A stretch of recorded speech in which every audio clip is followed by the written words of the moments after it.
근데 이 예수님의 마지막 사역, 부활하시고 하늘로 승천하시기 전에 예수님 사역을 보면 아주 뚜렷한 공통점이 나와요. 그 공통점이 뭐냐면 제자들이 불안하고 걱정하고 염려하고 두려워하고 있다는 사실. 이게 아주 남의 일 같지가 않죠. 오늘 우리의 모습과 너무 유사하다. 오늘도 불안해하고 걱정하고 염려하고 두려워하고 있는 우리의 모습과 제자들의 모습이 얼마나 똑같은지 모르겠습니다. 이런 제자들의 모습, 부활을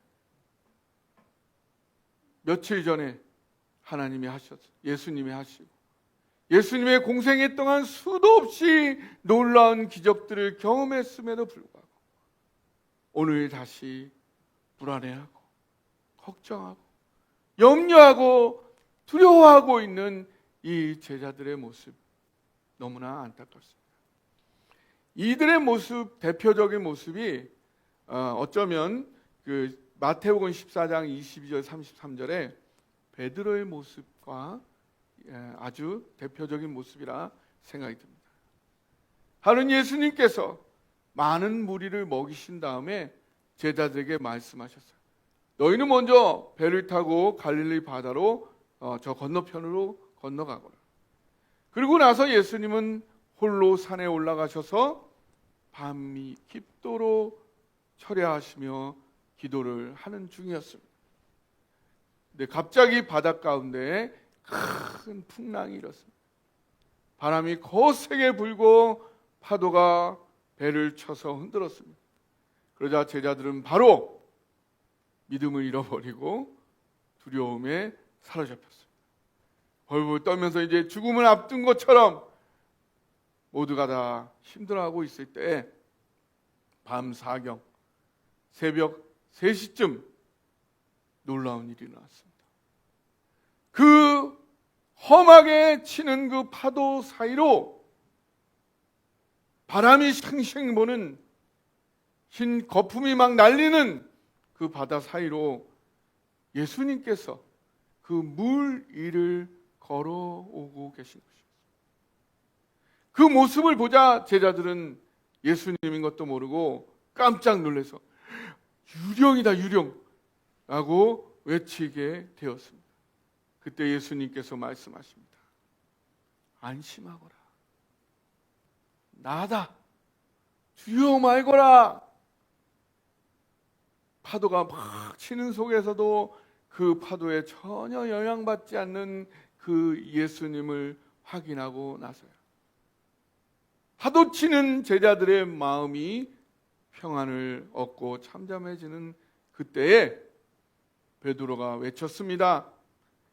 주님, 저도 주님처럼 물 위를 걷고 싶습니다. 저도 걷게 해주세요. 그러자 예수님이 그러라, 너도 이리 오거라. 그러자 베드로가 물 위로 발걸음을 내딛었어요. 어떻게 됐을까요? 베드로 또한 바다 위를, 물 위를 걷는 것이었습니다. 베드로는 그 사실이 너무나 놀라워서 진정 예수님이 이 파도에도 주인이시구나 라는 걸 느끼며 나아갔는데, 그 다음에 바로 또 파도가, 집채많은 파도가 확 일어가지고 여기로 다가오다 보니까 그 파도에 그만 겁을 먹어서 두려움이 밀려오자마자 그는 바로 물속으로 빠져들기 시작하는 것이었어요.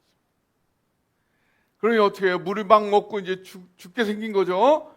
그가 외쳤습니다. 주님, 나를 구원해 주옵소서. 나를 구해 주세요.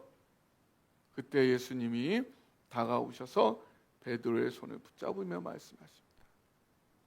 믿음이 작은 자여, 왜 의심하였느냐? 그리고 함께 배에 올라 함께 나아갈 때에 파도치던 그 바다도 잠잠하고 고요해지는 것이었습니다. 그때 제자들은 진정으로 예수님이 하나님의 아들이시다 고백을 한 거죠. 이 모습이 사실은 우리의 모습과 굉장히 비슷한 것입니다. 여러분들도 여러분의 인생 가운데 바다 위를 걷는 것과 같은 놀라운, 사람으로서는 도저히 상상할 수 없는 그 어려움을 유유히 해결해 가셨던 그 하나님을 목도한 점. 그래서 그 하나님을 붙잡고 여러분도 또한 그 어려움의 고비를 넘었던 그 경험 여러분들도 있으시죠? 저도 그런 경험이 수도 없이 많이 있습니다. 어쩌면 한 달 전에도, 어쩌면 한 주 전에도 그런 경험들이 계속 이어져 가고 있는 것입니다. 그런 것에도 불구하고 바로 좀 전에 그 기적을 경험했음에도 불구하고 다시 또 파도가 밀려오면은 또 그것 앞에 압도되어져서 그 앞의 경험을 다 까먹어버리고 두려워하고 걱정하고 불안해하고 염려하고 잠을 못 자는 우리가 아닙니까? 그러한 우리를 주님은 너무나 잘 아십니다. 이 믿음이 없을 때에라도 주님은 오셔서 다시 내 손을 잡아 일으키시는 그러한 분이심을 믿으시기 바랍니다.